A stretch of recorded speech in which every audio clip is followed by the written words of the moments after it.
Assalamualaikum. I am Taiba and you are watching here on channel Audiovisual Books. With the daily editorial and opinion section of Till Dawn, I am here.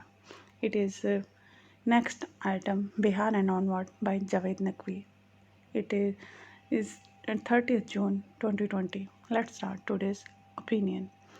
As with Inspector Clausio, so with Prime Minister Modi, his adversaries can't seem to get the better of him, be they from across the border of domestic rivals. The attack in Pulwama recoiled on the perpetrators as well as the planners. They sought to question Mr. Modi's image of a leader with an impressive chest measurement. They showed up that every image for him, military sinews and all. The latest projectile from China apparently targeted Modi personally, credible observers say. And look how he has sidestepped it closely like. The volley from Beijing has landed instead in the opposition veranda, making Rahul Gandhi wonder where he had gone wrong after reading the script nearly accurately. Opposition allies deserted him. Rahul was prescient with his COVID 19 warnings when the government was busy derailing the opposition in Madhya Pradesh. But the news switched to more rewarding muscular nationalism. On the China border, it happened by sheer coincidence that the Indian troops involved in the tragic scuffle belonged to the Bihar regiment, even though several soldiers and commanding officers came from different provinces. The Prime Minister praised the bravery of Bihar soldiers, while the opposition could not stand by as he embraced the tragedy. Crucial Bihar elections are due later this year. One can expect handy coincidence before the critical West Bengal elections next year too. Rahul Gandhi can be the spark to galvanize the opposition provided he does not seek the political high ground for him. According to the prevailing narrative, Muslim zealots ended up doing the job of Modi while they were targeting his political gambit in Gujarat 2002 and Muzaffarnagar 2014. Even Modi's disastrous looking demonetization are very closely like shooting one's own foot on most counts turned into gold in Uttar Pradesh just a few weeks down the line. The opposition was stupefied. It is frustrated but not agitated enough as the Prime Minister converts adversities into winning goals, and this is where some soul searching is perhaps missing. Contrary to loud claims that Rahul Gandhi is unfit to lead the country, there are good reasons why he could, with but with a caveat. This is not the time for him to be thrust into the leadership role, nor was it so last year. It just so happened that the best in the pack are not necessarily the most popular. They have to wait to be discovered. Besides, there are the Scindias, too many of them, Raleigh and Sanjay Gandhi's entrenched hangers on among other interlopers. For example, the deputies who are periodically brought over by the other side for a fee to be dealt with. They have to be excised as the party's portrayed flab as Indira Gandhi did in 1969 to make history. At the same time, there can be no opposition unity with the Gandhis at the helm. Not for now, not in the next few years.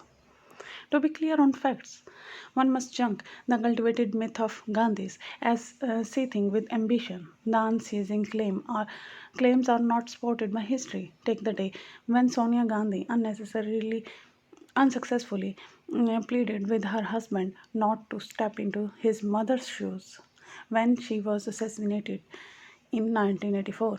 Her instinct was he would be killed. With him gone, the next 5 or 6 years saw her as the grieving widow seeking only the inquiry into her husband's assassination to be speeded up. When Narasimha Rao demitted office, he promoted his lightweight colleague Sitaram Kesri, the head of the Minority Congress Party. Kesri supported Devi Gauda's government and then Inder Gujarat's brief tenure. both backed by the left. India missed by a whisker the prospect of Kesri, shoring up Jyoti Basu as India's only communist prime minister. Basu's own party turned down the offer. It is clear that Kesri was overthrown in a vicious coup led by a former minister the Gandhis never ever trusted and some other associates of business houses. Moreover, Kesri was a backward caste Hindu from Bihar, as Modi is from Gujarat. Kalita corporate led upper caste coup. Did Sonia Gandhi order it? Kesri did not believe she had. It was a cable projecting Sonia Gandhi as the party president, for without her in the lead, there would be no Congress for them to feed off. Everyone knows the story of the two opposition women who threatened to shave their heads if Sonia, the foreigner, became prime minister. There were threats to her life if she was sworn in, that she counted the support of 272 MPs in her European ascent cannot be seen as ambition but more accurately as a plea to humiliate her and the Congress under her leadership. This betting and manipulation of the Gandhis is still on.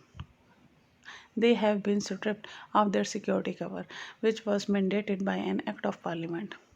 During Manmohan Singh's tenure, Sonia countered his runaway neoliberal economic policies by keeping a cell of well regarded advisors on social and economic issues. She was forced to resign as MP for heading the National Advisory Council, but she won the by election and pressed on with the only saving grace of Manmohan tenure and the rural employment guarantee scheme, which is serving the displaced and poorest victims of the coronavirus pandemic. What needs to be done?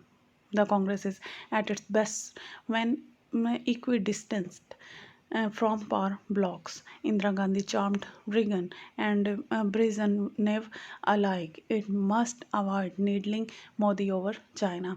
Rahul Gandhi can start with Bihar. He can be the spark to galvanize the opposition, provided he does not seek the political high ground for himself. However, Gandhi has a more difficult task, that of convincing his left partners to follow the principles of a united front against fascism. Last year, the bright and inspirational Kanhaiya Kumar cut into secular votes and enabled the Hindutva candidate to win in Bihar. If similar errors can be prevented, no future surprises from Modi can undermine the restoration of democracy in India. The writer is Dawn's correspondent in Delhi. Javed Naqvi @gmail.com, published in Dawn, June 30th, 2020. Thank you for listening. Please like and subscribe to listen daily editorials, opinions, columns, and many audiobooks. Thank you very much.